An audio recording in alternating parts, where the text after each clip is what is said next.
Severe headlight oxidation can cut your actual light output by as much as 80%. Not the way it looks, the way it works. That's not a cosmetic number. That's the difference between spotting something in the road with enough time to react and finding out about it after you've already hit it. And the fix most people are sold for that problem, the sanding kit sitting on the shelf at the auto parts store, quietly makes the underlying problem worse while making the headlight look better for a few weeks. I'm going to show you why, and I'm going to show you the $6 fix that actually holds up, and the one extra step almost nobody mentions that's the entire difference between permanent and temporary. Think about what an 80% reduction in light output actually means on a dark road at 60 miles an hour. That's not a number that shows up gradually enough to notice day to day.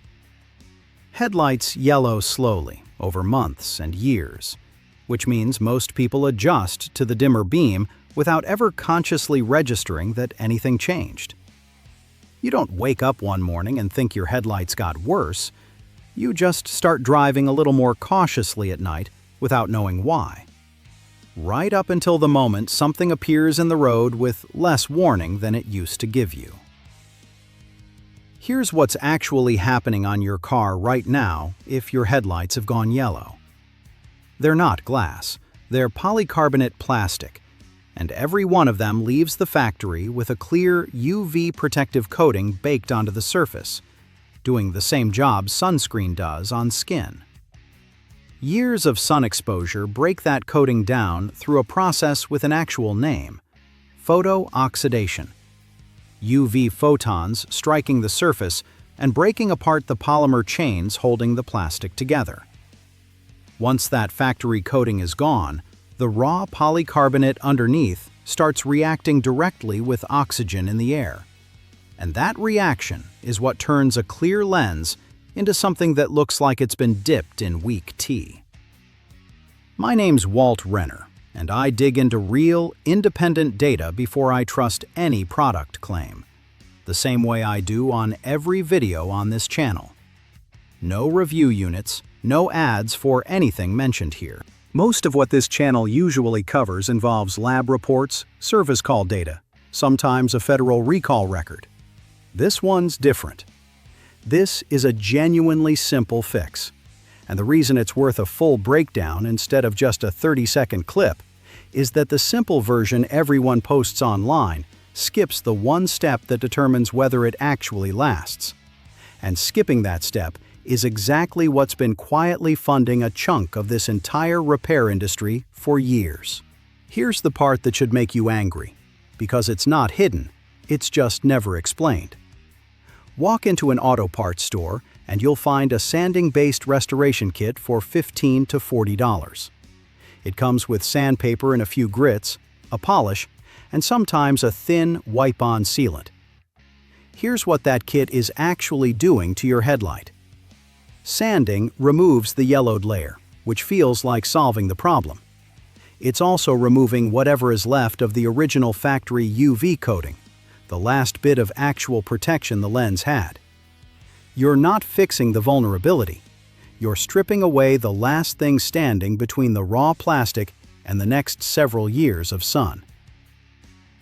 Multiple independent write-ups on this exact process found that without an immediate, real UV barrier applied right after sanding, the yellowing can return in as little as 4 to 6 weeks, sometimes faster than the original degradation took, because you've handed the sun a completely undefended surface to work on.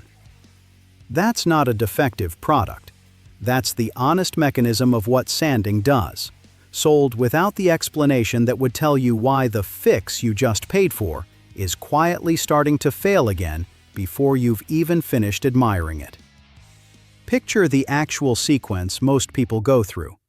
Spend $25 on a kit, spend an hour sanding and polishing, admire the result for a few weeks, watch it start clouding again by month 2, and conclude the product was cheap junk rather than understanding the real reason.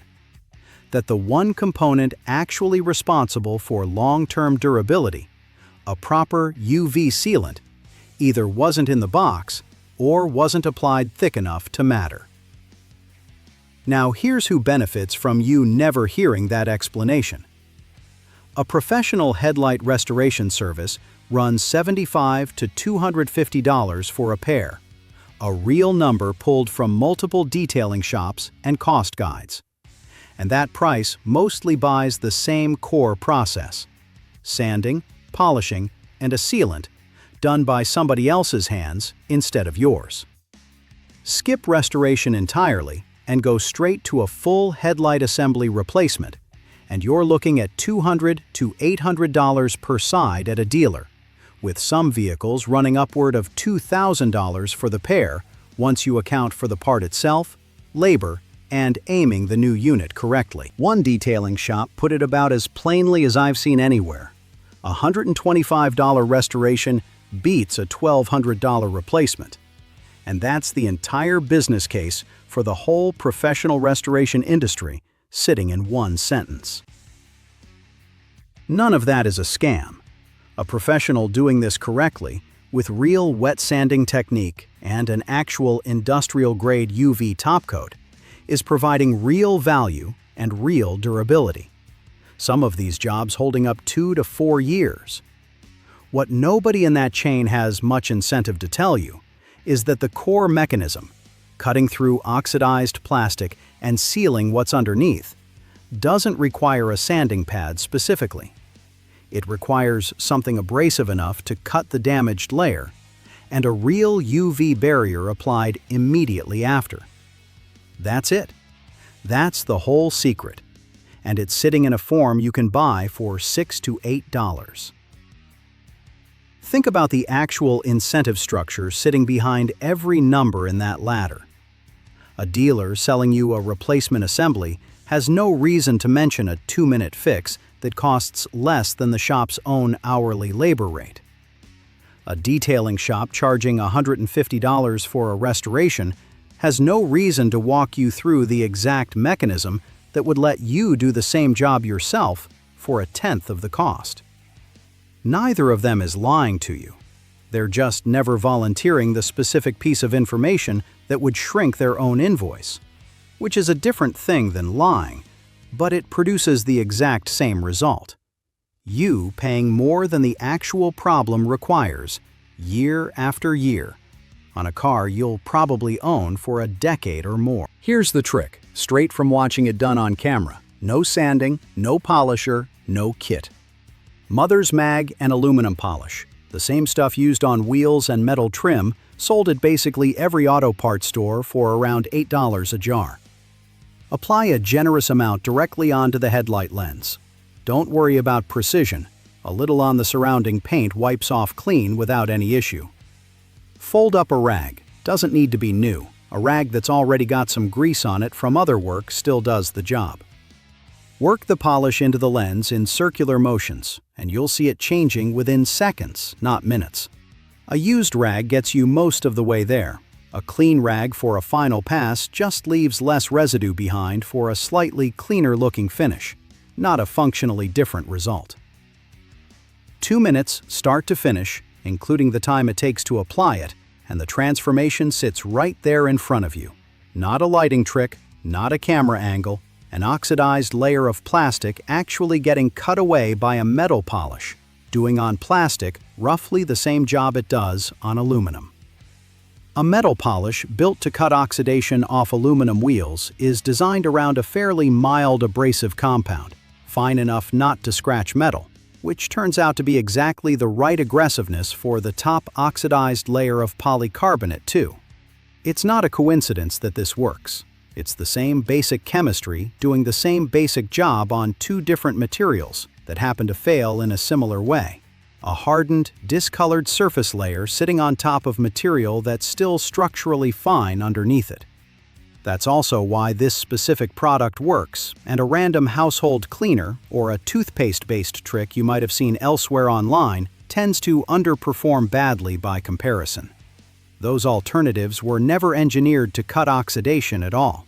They just happen to be mildly abrasive by accident, which gets you a partial, inconsistent result instead of the clean, repeatable one an actual oxidation-cutting compound delivers.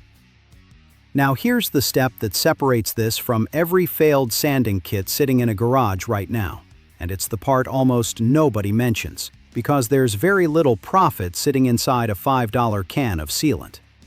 Once that polish has cut through the oxidized layer, you've done exactly what a sanding kit does: removed the damaged material and exposed fresh polycarbonate underneath.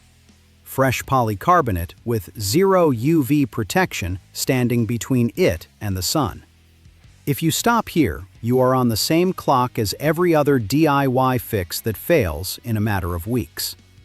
A UV-specific headlight sealant, sold for roughly $5 to $15 depending on the brand, applied with a clean microfiber cloth right after the polish has dried, is the entire difference between permanently being an honest word and permanently being a marketing word. This isn't optional if you actually want this to hold. It's the one step that makes the rest of what you just did worth doing at all. This is the exact same lesson the attic ventilation crowd learns the hard way when they seal up a house without understanding what they're trapping inside it. Removing a problem and protecting against it returning are two different actions, and skipping the second one after doing the first doesn't just fail to help. It sets you up to be back at square one faster than if you'd never touched it. Because raw, freshly exposed polycarbonate oxidizes faster than polycarbonate that still has some of its original factory coating intact. Run the honest math on this. $6 to $8 for the polish, another $5 to $15 for a real UV sealant. Call it $15 to $20 total and about 10 minutes of actual work, including dry time. Compare that to $75 to $250 for a professional to do the same fundamental process. Compare it again to $200 on the low end, running into the thousands on some vehicles, for a full replacement assembly you never needed in the first place, because the lens itself was never actually damaged, just oxidized on the surface. The gap between $15 and $1,200 isn't a small discount. It's most of this entire industry's pricing, built on nobody explaining a mechanism that takes about 90 seconds to understand. There's a maintenance layer on top of this worth mentioning too, because prevention costs less than any fix, including this one. Regular washing keeps road grime and the acidic residue and bug splatter from accelerating the breakdown of whatever UV protection is currently on your lens. Parking in shade or a garage when you can measurably slows the same photooxidation process described earlier, since the entire mechanism runs on UV exposure over time. Waxing your headlights along with the rest of the car when you wax adds a thin extra layer of protection on top of whatever sealant is already there. None of that sells a kit. All of it genuinely extends the interval between needing to do this fix at all. None of these maintenance steps require buying anything you don't already own if you wash and wax your car at all. They're free extensions of habits most people are already doing to the paint, just never extended to the two headlights sitting 6 inches away from the hood they're already treating carefully. Now, the honest limitations, because a $6 fix isn't the right tool for every headlight, and pretending otherwise would be the exact kind of overselling this whole video is built to call out. This addresses surface oxidation, the yellow, hazy film sitting on top of an otherwise intact lens. It does not fix a cracked lens, and it won't help a headlight housing that's developed internal moisture, a fogged-looking interior surface you can't reach from the outside because the seal itself has failed, not just the exterior coating. If you've got pitting deep enough that you can feel it with a fingernail rather than just see a haze, a single pass of polish is going to knock the edges off it, but likely won't fully clear it. And you may need a genuine light abrasive step before the polish, which starts blurring into the same category as the sanding kits discussed earlier, just done more carefully and followed immediately by that same UV sealant step. Run a fingernail test before you start, because it tells you which category you're actually dealing with. If your nail glides over the surface and the haze is purely visual, this fix alone will handle it.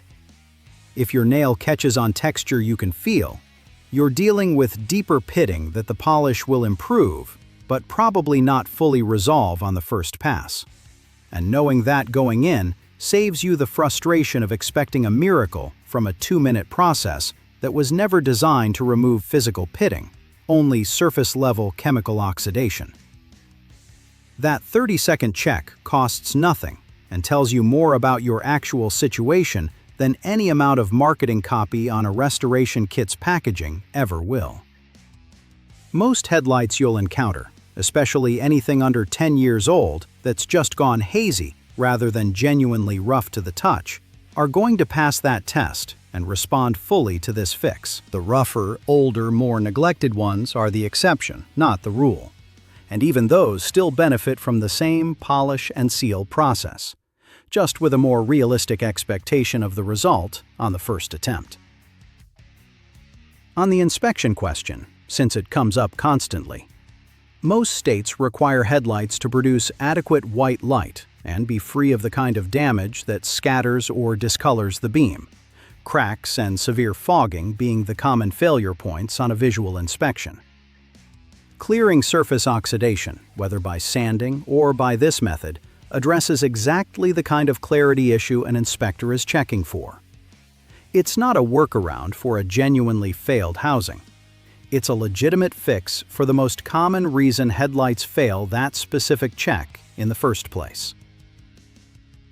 On durability, since permanently is a word that deserves scrutiny every time this niche uses it, nothing stops UV exposure from working on your car forever.